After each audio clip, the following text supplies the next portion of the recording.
Bien, entonces, a ver, grandes fuerzas intermoleculares intensas significan que hay mucha interacción, ya sea un puente hidrógeno, un gran momento dipolar molecular, un peso molecular enorme que me da unas fuerzas de dispersión de London enormes, ¿sí?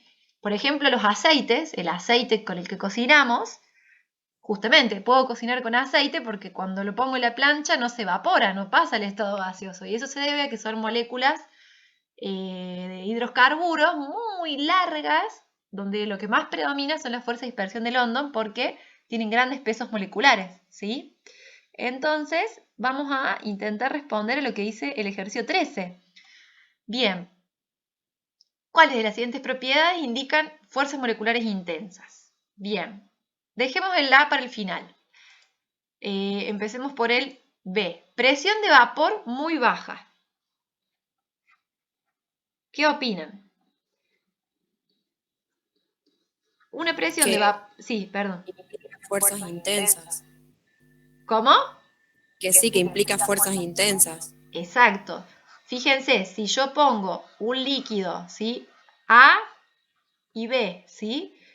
La presión de vapor es cuando yo tapo ese líquido y permito que se desprendan algunas moléculas de la superficie, ¿sí? Se genera una determinada presión acá. Entonces, si salen muchas moléculas a la fase gaseosa, esto quiere decir que las fuerzas intermoleculares son bajas y eso genera una gran presión de vapor. Ahora, si salen pocas, la presión de vapor es baja y eso quiere decir que salen poquitas porque hay mayores fuerzas intermoleculares. Entonces, presión de vapor baja, sí, es un indicio de fuerzas intensas, ¿sí? Bien. Punto de ebullición muy bajo. ¿Qué opinan?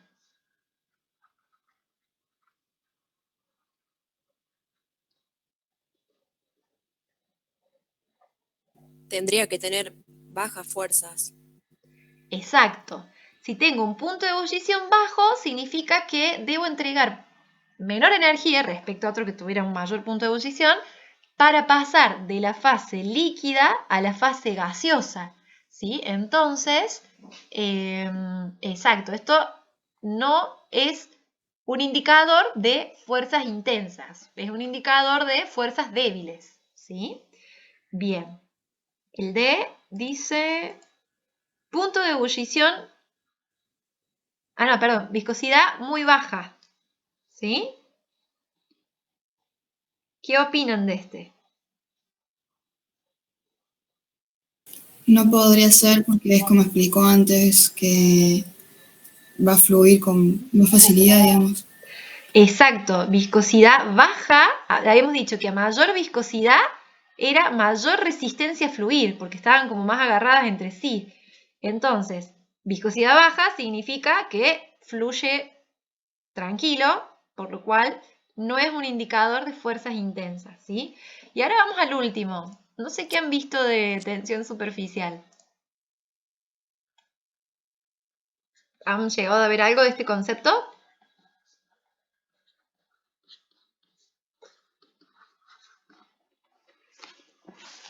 Hay un video en los teóricos. Bien. Déjenme repasarlo para no meter la pata. Ay, ¿a dónde tenía esto hecho? Presión de vapor, punto crítico, sí. Bien.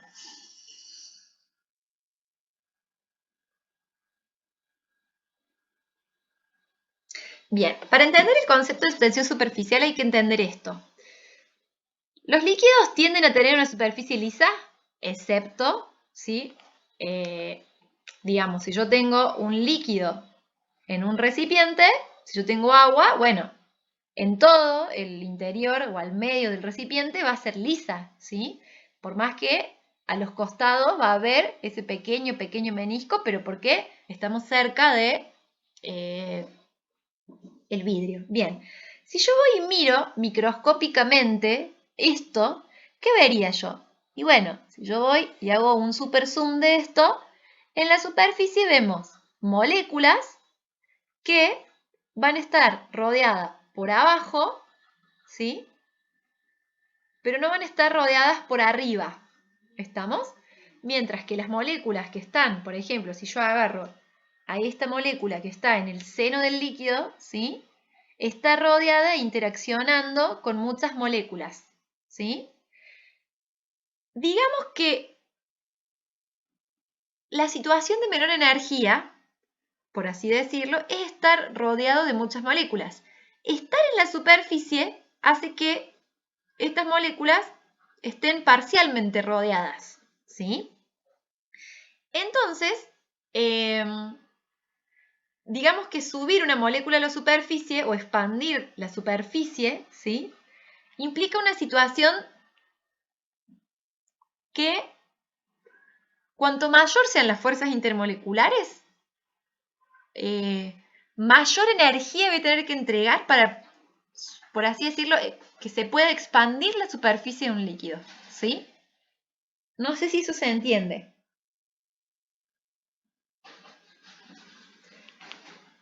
Digamos que la tensión superficial tiene que ver con esto, con el trabajo, la cantidad de energía que yo tengo que entregar para poder llevar moléculas a la superficie y por lo tanto expandir la superficie. Cuanto más energía o trabajo en realidad tengo que hacer para aumentar la superficie, decimos que esto tiene un líquido tiene una mayor tensión superficial. ¿Sí? Porque si las fuerzas intermoleculares son mayores, va a ser más difícil llevar a las moléculas a la superficie. Entonces, tenemos dos efectos. Por un lado, la superficie de los líquidos es planita, por esto de que la situación más estable implica tener la menor superficie posible o la menor cantidad de moléculas en la superficie. Eso es por un lado, eso es una propiedad de los líquidos. Y después podemos decir que si yo quiero aumentar la superficie de un líquido, eso es equivalente a ahora llevar más moléculas del seno a la superficie. Y bueno, eso, cuanto mayor sean las fuerzas intermoleculares, mayor va a ser la tensión superficial, que se mide en unidades de Joule por metro cuadrado, porque es la cantidad de energía que yo tengo que entregar para aumentar la superficie, ¿sí? Entonces, grandes tensiones superficiales se correlacionan con grandes fuerzas intermoleculares.